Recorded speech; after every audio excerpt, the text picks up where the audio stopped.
Welcome to Chitra's cooking feast. இன்றைக்கி வீடியோவில் நல்ல பஞ்சு போல் சாஃப்டான கரெக்டான மெஷர்மெண்ட்டில் இட்லி மாவு எப்படி அரைக்கிறதுன்னு தான் நம்ம பார்க்க போகிறோம். நம்ம சேனல்லே பார்த்திங்கன்னா நிறைய இட்லி வீடியோ நான் போஸ்ட் பண்ணியிருக்கேன். அந்த வீடியோ பார்த்திங்கன்னா எல்லாமே கரெக்டான மெஷர்மெண்ட்டில் கொடுத்துருப்பேன். இட்லி சாஃப்டாக வரல, ரொம்ப கல் மாதிரி வருதுன்றவங்களுக்கு கண்டிப்பாக இந்த வீடியோ ரொம்பவே யூஸ்ஃபுல்லாக இருக்கும். இதே மெஷர்மெண்ட்டில் நீங்கள் ட்ரை பண்ணி பாருங்கள். ரொம்ப சாஃப்டாக பஞ்சு போல் இருக்கும். இந்த வீடியோ பார்க்குறதுக்கு முன்னாடி நம்ம சேனலை சப்ஸ்கிரைப் பண்ணாமல் பார்த்துட்டு இருந்தீங்கன்னா சேனலை சப்ஸ்கிரைப் பண்ணிக்கோங்க. இப்போ வாங்க இந்த ரெசிபி எப்படி பண்ணுறதுன்னு வீடியோக்குள்ளே போய் பார்க்கலாம். அரிசி மெஷர் பண்ணுறதுக்கு நான் ஒரு டம்ளர் எடுத்திருக்கேன். இது 1/4 கிலோ அளவுள்ள டம்ளர். இதில் நான் 1 டம்ளர் அளவுக்கு கடையில் வாங்கின இட்லி புழுங்கல் அரிசி 1 டம்ளர் எடுத்திருக்கேன். சேலம் குண்டு அரிசின்னு சொல்லுவாங்களே அந்த அரிசி தான் 1 டம்ளர் எடுத்திருக்கேன். அதுக்கப்புறம் 1 டம்ளர் அளவுக்கு ரேஷன் பச்சரிசி எடுத்திருக்கேன். இது 2 அரிசி மட்டும்தான் நம்ம இன்றைக்கி யூஸ் பண்ண போகிறோம்.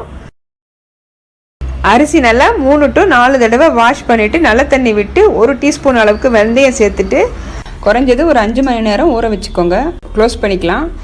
அதுக்கப்புறம் பார்த்தீங்கன்னா நம்ம உளுந்து ஊற வச்சுக்கலாம். உளுந்தோட அளவு பார்த்தீங்கன்னா அரிசி எடுத்த அதே டம்ளரில் 3/4 டம்ளர் அளவுக்கு உருட்டு உளுந்து எடுத்திருக்கேன், வெள்ளை உளுந்து.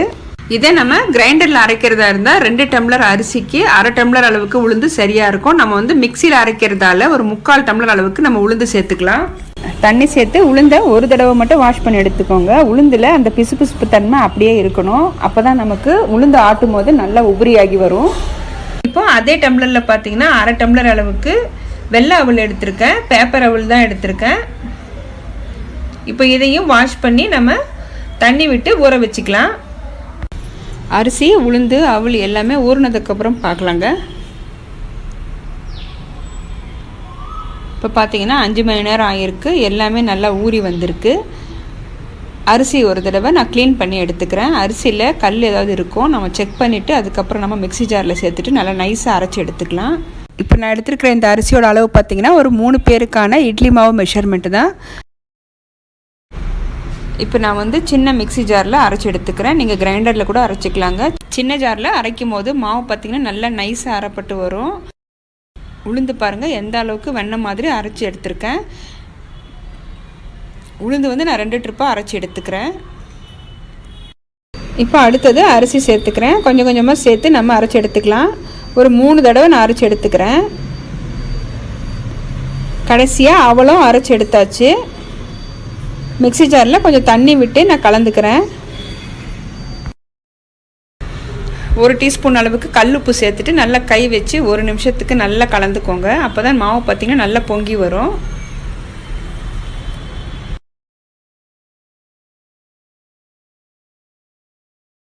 மாவு நைட் 8 மணி போல் நான் அரைச்சி வச்சுருக்கேங்க. காலையில் பார்க்கலாம்.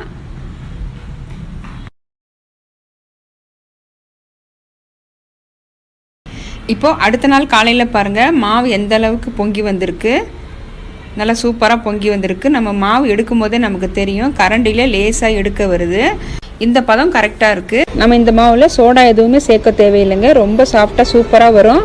இந்த மாவில் தோசை, ஊத்தப்பம், பணிகாரம் எது வேணாலும் செய்யலாங்க. எல்லாமே சூப்பராக வரும். இப்போது இட்லி தட்டில் நான் ஒரு துணி போட்டு வச்சுருக்கேன். இதில் மாவு சேர்த்துக்கலாம்.